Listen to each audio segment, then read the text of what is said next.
Hey guys, so this is a very informal vlog.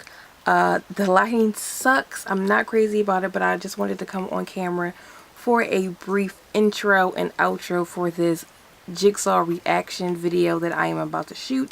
It is a gloomy day here in Philadelphia. I just got back into the city. I was out of town working an event. I usually do production in between doing my blog and stuff. So I was in Washington, D.C. shooting the American Valor, A Salute to Our Heroes event. It is airing on all ABC channels next weekend, which is Veterans Day weekend. So if you are so inclined to check out that program, it will be airing on all ABC networks. I believe the Real Channel, and a bunch of other stuff. But if you search American Valor, A Salute to Our Heroes, you should be able to see when that will be showing up on your local listings, and be sure to check see my name in the credits, Amber Doper. But I wanted to come on camera to do a quick intro to the reaction video that I'm going to be doing right now for Jigsaw. It is also going to be a part of Glamborween. It's going to be a review. It's not going to be the best review because I honestly hated it. I hated the film so much. I am so mad that they decided to not only continue this franchise, but it was so terrible. Like, it's not even the one redeeming part to this film. Like, I was even about to walk out at one point because I was just like, if this is about to happen, I'm about to walk out. And then if this is happening still, I'm about to walk out. It was just that bad. Let's get into Jigsaw, my reaction to this horrible film. So excuse the rain. I said this is going to be a very informal vlog. I just wanted to really get my thoughts out there and put them in the universe about how upset I am about Jigsaw. I'm on my favorite website of all time, IMDb. That is the movie database website app that I am constantly on my phone because I'm constantly reading about movies, and I like to read the trivia section about how it was made. I like to see things that are in production and all that good stuff. So this is the official description on IMDb. It was written by Lionsgate, which is the film distribution and producer of, well, I think it's the film distribution of the film. Twisted Pictures, I believe, is the production company. But this is the description. It says, bodies are turning up around the city, each having met an uniquely gruesome demise. As the investigation proceeds, evidence points to one suspect, John Kramer, the man known as Jigsaw, who has been dead for 10 years. This opens with this guy running from the cops. He goes up to the top of this abandoned building. He finds a tape recorder, which is very a staple in the Saw franchise. Usually Jigsaw hides these tapes in places for the characters to find. So the guy, he picks up this tape recorder and then he pushes play, and he's telling them that, you know, the game has begun. There are 5 people. The game is happening, but then all the police shoot him and he ends up in a coma.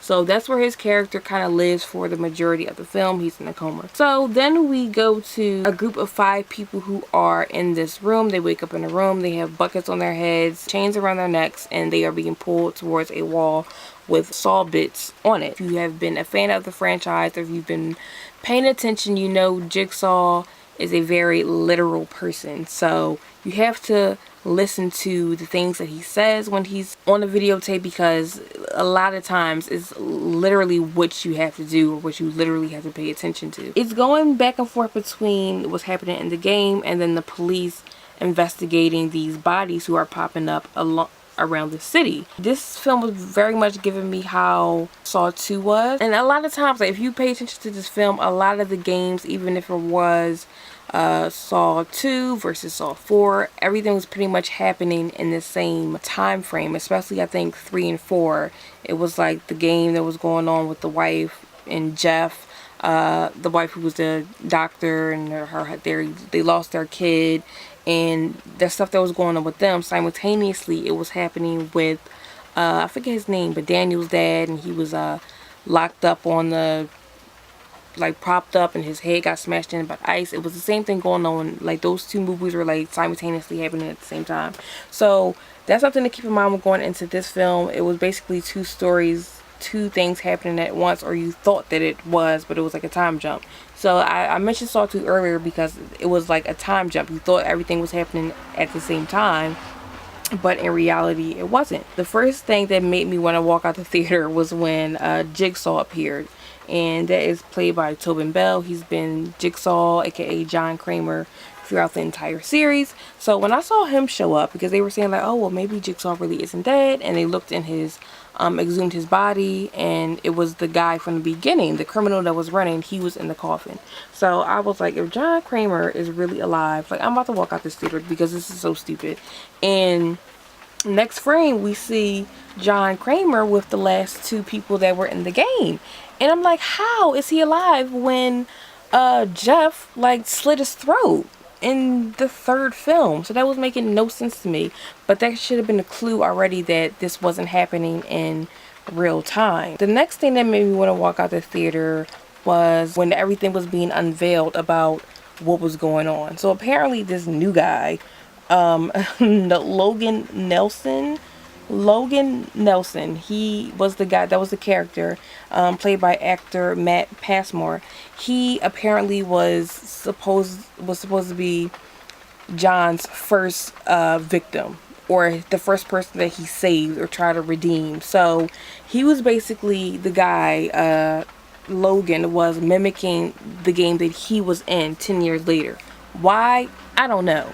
So he apparently he had a wife. His wife was brutally murdered, and the cop, he was a crooked cop who basically let the killer get away. So I guess his whole thing was to get back at this cop, even though that kind of goes against the whole principles. Excuse the noise. Sorry. That goes against the principles that Jigsaw even put forth in the first place. Like, his whole thing was about people being able to redeem themselves and kind of prove themselves worthy and giving people a second chance. But all these new games, all the people weren't able to survive them. Even this last detective, he was in a position where he confessed, he did what he was supposed to do in the game, and he still didn't survive. What was happening, what we were seeing with the 5 people that started off the film in their room, apparently that happened 10 years ago. And then the guy that we didn't see, because in the beginning with the 5 people, there was this one guy who was like asleep the whole time. He didn't wake up, and he woke up at the last minute, but we didn't see that, or we just assumed that he got decapitated because that was one of the bodies that showed up in the very beginning. So Logan, he was the guy that survived the game, and I guess he was John's first mentee, because it was him, it was Amanda, it was Dr. Lawrence. All these people had become kind of proteges of Jigsaw to kind of continue the work over time. So I guess we don't know what happened to Lawrence, because he was like in the last one. Amanda, she died, maybe, I think that was like the second or third film she died. So we last saw Dr. Lawrence was the one that was really continuing the Jigsaw legacy. But apparently this guy Logan, who we never knew, which was so stupid to me, is continuing the legacy. I could appreciate it if it was somebody like Daniel, who was from Saw 2, who was the detective's son. If it was somebody like him that kind of was rehabilitated and came around to be like, now wanted to help Jigsaw, I could understand that. If it was somebody like somehow Jill's son really, or child really didn't die, that was John's wife. If this was like Jill's son or daughter that kind of was continuing or kind of trying to get revenge for her father, who was somebody like that, somebody that we've seen from the franchise before. It could be anybody that we saw in the franchise from before, but this new guy, I just didn't like it. I felt like it didn't make sense. It didn't hold the story together, especially for it to be this huge 10-year gap, and now Jigsaw's coming back. I felt like it didn't make sense to me. The games were the most interesting part of the Saw franchise, even though there weren't that many enticing games in this one. I really felt so bored, and I was so upset because I loved the Saw franchise, and I saw a thing on Rotten Tomatoes said that like 50% of the reviews are in. People think this is the best one so far, and I don't know how. I want to find you people. If you thought this film was good, please let me know. So that was my video for Jigsaw, my reaction to the latest film in the Saw franchise. If you saw it this weekend, please let's talk in the comments.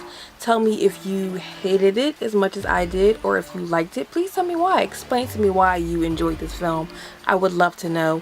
You can hit me up on social media as well at GlamPicGirlBlog, and I will see you guys for another video later on this week. I'll be recapping American Horror Story, the 9th episode. I might be on camera, I might not, depending on how my hair looks, depending on how I feel. So I'll see you guys next video. Bye.